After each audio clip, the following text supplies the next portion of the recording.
The Colm Hayes Show on 2FM. We started off talking this morning about amputees. Shay, how are you? Colm, how are you doing? Not too bad at all. You're the dad of a 7-year-old girl who lost her leg? That's right, yeah. Amy was born with a rare condition called fibula hemileia, Right. which in layman's terms means a bad design of a leg. Really? Yeah, she was missing her fibula bone, and her toes. She'd only 3 toes and her foot, and missing bones within her foot.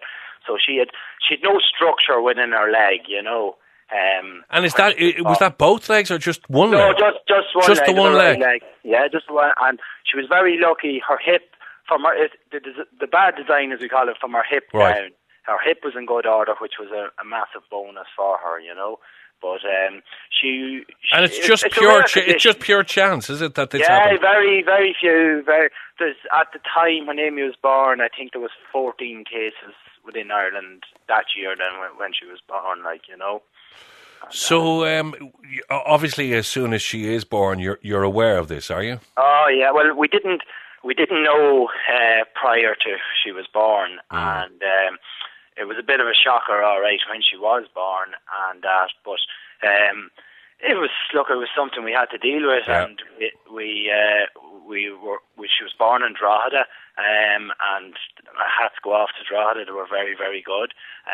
Then they sent us to Crumlin then straight away, and we got in touch with a doctor up there, Dr. Moore, and one of the nicest men I've ever met, a gentleman, and he explained the different options that was open to Amy, which would be, first of all, reconstruction was the first option that was said to us, where she'd have to go through endless operations all her life. There'd be bone lengthening, there'd be bone reconstruction, and she'd never have anything at the end of it. She would have this badly designed leg and foot. Next option then was to do nothing, just leave her as she is. And then the third one, which just blew us away, was to amputate it. My gosh. That must have been, did that come out of the blue, like? Yeah, out of the blue. There was nobody, my late mother was matron in a hospital, so we knew all our friends were medical and nurses and doctors, and everybody was telling us prior to our first meeting up in Crumlin, oh, sure, they can do wonderful things now, they can do wonderful things, and it never even crossed our mind. And even though other people knew exactly that it was an option, we never even thought of it at the time. We were just in cuckoo land for them couple of weeks, you know.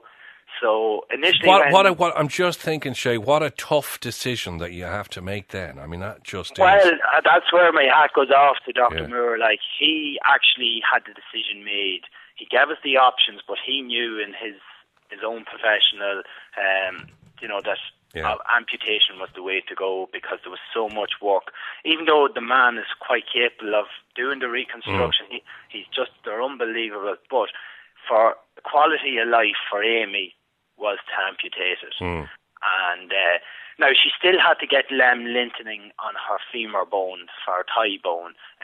That was done about when she was 2.5, just because her 2 knees aren't in line as such, and she may have to do that limb lengthening now in another probably 2 years again. What age was she, Shay, when the leg? She was just over 6 months when she got her foot amputated. Now it's like everything. It sounds worse than what it is. Well, it sounds worse for somebody who hasn't gone through it. Yeah, you've gone through it. I'm sure. As you were saying, up to the moment that you had to go through it, you were also going, "Oh my God, this is an appalling decision that we have to make, or a difficult, rather, decision that we have to make about our daughter." But you know you had to make it. Exactly. On the day that we were told about the option, it was very funny. Like, we were in the ward, and the next minute it was thrown at us, and then the next minute I bursted out in a nosebleed, and then my wife started giving out to me for getting a nosebleed in the middle of this, and we were all commotion, but it was just the pressure at the time that. And we drove home from Dublin that day, and we don't remember 1 mile driving home because we just couldn't believe it. But after that, we got the next meeting and back up and went through everything, and then we were affiliated with Crumlin, or with Kappa for the prosthesis, and there's an amazing doctor over there in the prosthesis, Donna Fisher, who's just absolutely amazing, and especially with younger children. And between Crumlin and Kappa, my child has a normal life. She plays camogie on a Monday with Phillipstown Camogie Club here in Louth, running with the Dunleer AC. She goes swimming on a Friday. Wow. She does everything a child can do, you know. Does she need, when she's running that, does she need a special prosthetic leg for that, or? No, not at the moment, no. Right. That's like, if she has an interest in years to come, yes, maybe. Yeah. But no, she runs away there, and she does everything. Like, we climbed Croagh Patrick twice. Wow, well done. She does everything that any other child does, and wants to do everything. Yes, well, of course she does. And does she? I mean, I suppose because she knows. I don't mean knows no different, but you know what I mean. She was born exactly. Literally, she grew up with this situation. Exactly, and she just had to adapt to it. Yeah. And she knows no different. Like even. Like, the biggest thing is probably the social end of it, where people may be looking at her leg, and as she's going to be 8 in August, she's going to be more aware of it as she's coming into her teenage years and that. But, like, as it is, like, we had a parent-teacher meeting there a couple of weeks ago, and the teacher was there giving them instructions in Irish for Simon Says, and the next minute he says, put your foot on the table, and in front of the class, Amy took off her leg and put her foot on the table. So she's comfortable with her class, and the class got a good buzz out of it, you know. Yeah. So that's our main thing, is to make her comfortable and show other people and show other children. Like, a lot of parents would be, you know, in the early years you'd be going to shopping centres and you'd have children, and children are only children, they're curious, and like, if they're shown something, they won't ask again. Well, that's it. Yeah, absolutely. You know, yeah, it's just a curious age, you know. That exactly, and like, that's the one good thing about disability in Ireland now. It's been widely accepted in all classes, and it's people that, like, it's important for the parents to explain to other parents and to other children what happened to Amy, how she's getting on, and, you know, there's nothing thought of it then after that, you know. I suppose, yeah, you've gone through it. It's 7 years now, almost 8 years. So you know all the difficulties and all the things that are going to happen, the pitfalls and whatever.